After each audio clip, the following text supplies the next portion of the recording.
Halo teman-teman semua, pernah nggak sih kalian pas lagi asik nonton film di platform streaming, tiba-tiba kepikiran, data kita itu aman nggak ya? Perasaan takut dan was-was itu sebenarnya wajar banget.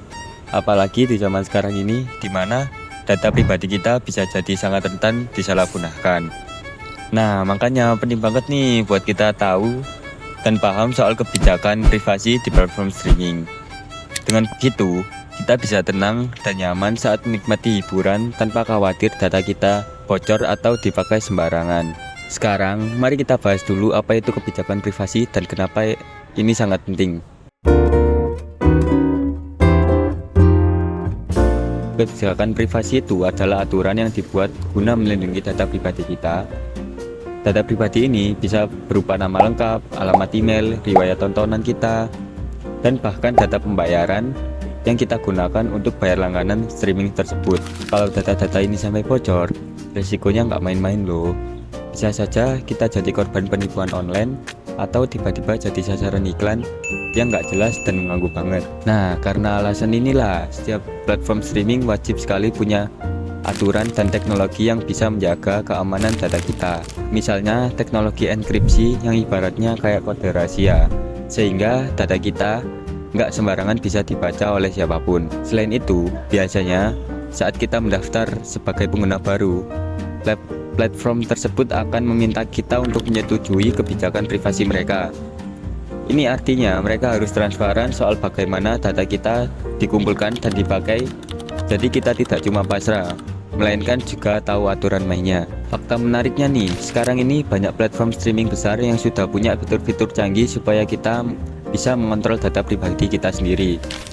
Contohnya, ada fitur untuk menghapus riwayat tontonan kapanpun yang kita mau, pengaturan privasi supaya data kita lebih aman, serta opsi untuk membatasi data apa saja yang bisa diakses oleh platform.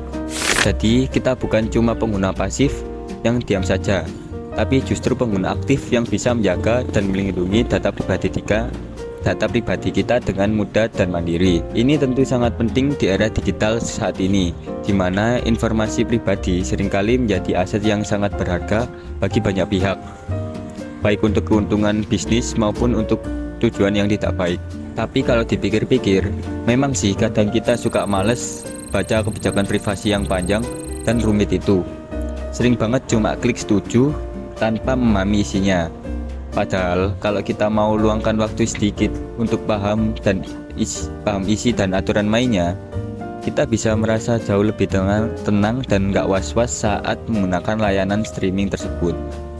Memahami kebijakan privasi sama saja dengan memegang kendali keamanan atas data diri kita sendiri. Jadi jangan sampai kita menyesal kemudian jika terjadi sesuatu yang tidak diinginkan. Nah, supaya kita bisa selalu aman dan nyaman, mulai sekarang yuk kita sama-sama lebih aware. Pilihlah platform streaming yang jelas, mengkomunikasikan kebijakan privasinya dengan transparan dan menggunakan teknologi keamanan terbaru. Kalau kamu merasa ragu atau bingung tentang kebijakan tersebut, jangan takut untuk bertanya langsung ke penyedia layanan. Banyak layanan yang siap membantu, menjelaskan dengan cara yang mudah dan dimengerti. Dengan begini, bukan cuma pengalaman nonton film kita yang makin seru dan menyenangkan, tapi juga data pribadi kita terlindungi dengan baik. Ingat, menjaga data pribadi itu tanggung jawab kita bersama. Semoga apa yang saya sampaikan ini bisa bermanfaat bagi kalian semua. Saya Zain Fikri, terima kasih.